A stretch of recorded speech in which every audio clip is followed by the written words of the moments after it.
was the weirdo that would like sneak into bookstores, and I would like have a book within a book. I was fascinated with understanding sexual energy because so it wasn't the act of sex that drove me. It was like, why is something that every human being embodies, even if you're asexual, it's still a sexuality. We all have it and we all come from it. Without sex, without sexuality, without menstrual cycles, human beings would not exist. And yet they're the two most taboo topics in the world. So between that and then understanding if sex can create life, what else can it create? Those two things blew my mind. And I'm like, I need to know more. So I started researching at a very young age just to try to understand. So this has been like, this is probably why I can talk about this for so long, is because, well, I'm no spring chicken anymore. And that started at 13. So there's been many, many years and different areas of study that has kind of come together as one. But I can't think of a single person that has sparked that. Now, that was very personal. I never spoke about it with anybody because, well, you have a woman that talks about anything sexual and usually she's labeled in a heavy way. Plus, I didn't understand what I was trying to learn. So the way I can articulate it now was not the way I was articulating it when I was 13. It was very confusing, but I was like, why is this so shameful? Like, shouldn't we be celebrating this?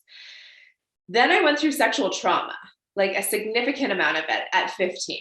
And I would say that shut it all down in me.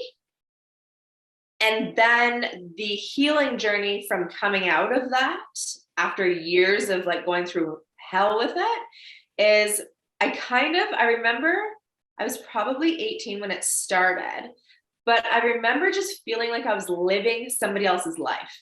It's like I knew what I wanted in ways, I knew what I felt and what felt important to me, but I wasn't seeing that transpire in my life.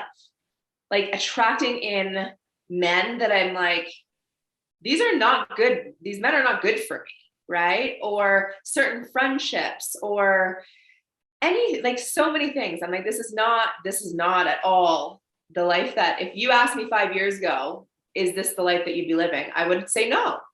So that's when I kind of started doing my own healing journey and seeing a therapist, joining group work, reading books, and just diving head first, which I've been doing since literally teenager. That is what, one, helped with my healing, but two, brought me back to my desire to talk about the things that we are terrified to talk about: sex, relationships, intimacy, our bodies, the cycles within our bodies, especially as women, all of that, because it's like, that's life. That is life. And it's so scary and so powerful at the same time. So for me, it was one of those things where I'm like, if I've done this work to cultivate confidence and courage to speak about it, I felt almost obligated in a powerful way to share it so that others can find that same fire within themselves, because it will set them free, right? And I knew what it felt like to be trapped in my own body, trapped in my own mind, trapped in the trauma and the narratives of what that means and the story of it all. It's suffocating. It is so suffocating. And I know what it feels like to be on the other side of that. And I think that is what more people need to share, because of the people that are still in it, that can't see the light at the end of the tunnel. They truly think that this is life. And people sometimes choose to end it at that point. And that hurts my heart. So it's like, sexual trauma does not identify who I am. It doesn't define who I am. It's an experience that I went through that really has shown me more about me than I ever would have known without going through it. And I know that sounds really tough. And for people that are still in it, that could be very triggering to hear. But when you can look at the experiences that we go through and see who we have become or are becoming in that, there's so much more strength than there is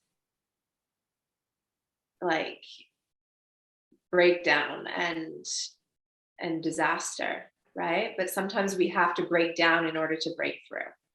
And that to me is a choice. And we need other people around to help to make that choice and to hold us up, because it's not easy. It's a scary situation and we don't all have the answers. And when you're in it, it's a very different thing from being out of it. So when you're in it, having the people that have gone through it and are on the other side, you need an army to be able to do those things. But I would say, to come back to the question, is I've been the sassy girl my whole life. Like asking those questions, one, asking all of the questions, but two, not leaving out the ones that you're supposed to keep quiet. I was the kid that wanted to hang out with the adults, because the kids, I'm like, I don't give a shit about talking about Sesame Street. Tell me about like life. I don't want to order off the kids menu. I want to order off the big girl menu or the adult menu, even if my dad has to eat half the food, right? Like that's, even if you talk to my family now, that's what I'm known for. So if there's a question to be asked or a topic to be spoken about that's not supposed to, I will do it.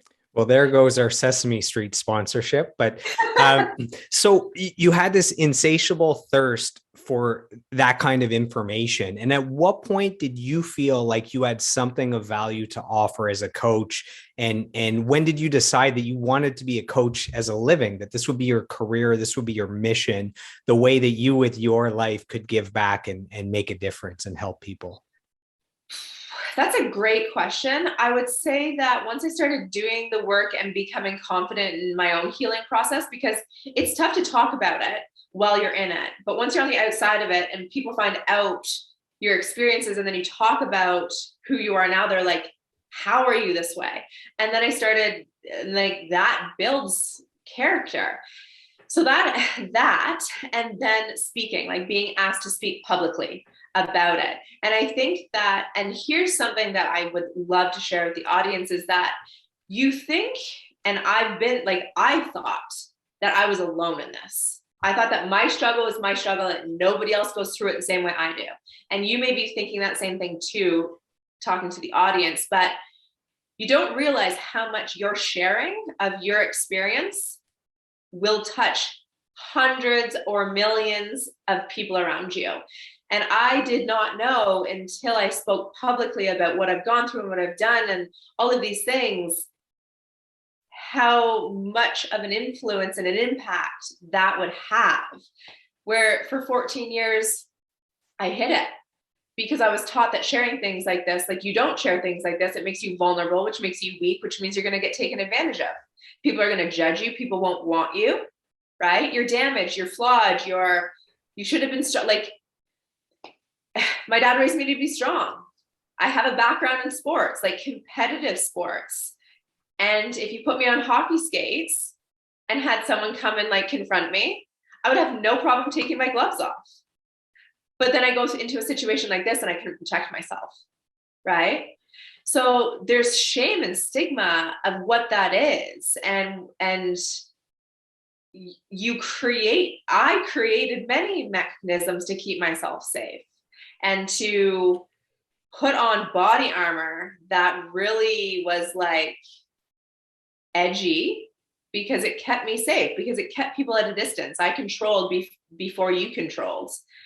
And that is a hard way to live, because people can't get close to you. They're close to you on the surface, but they don't know you, which is why I saw life show up differently than who I was because I was being something else, because I was so busy living in strategy to protect myself. So I would say that as soon as I started sharing who I was, what I've gone through, is when it was like, this matters. And at that point, it had nothing to do with me anymore. I think how you can tell when it's a good coach is, one, they do the work and they have their own boundaries, but two, it's not about them. Like, I don't coach for me to get the glory, right? It's like, it's a humbling experience to be with someone else's experience and to be able to hold space and allow them to peel those layers and truly transform. I don't do anything. And I tell my clients that all the time, like when they're like, thank you so much for everything you do. I'm like, I don't do anything. You do. I'm simply a guide. And yes, I have some tools that I've learned through practice and education that support you there, but you did this work. And I want you to own that you've done this work. This has nothing to do with me. Right. So that's kind of sharing and seeing other people for who they are and not what they are is really what motivated that.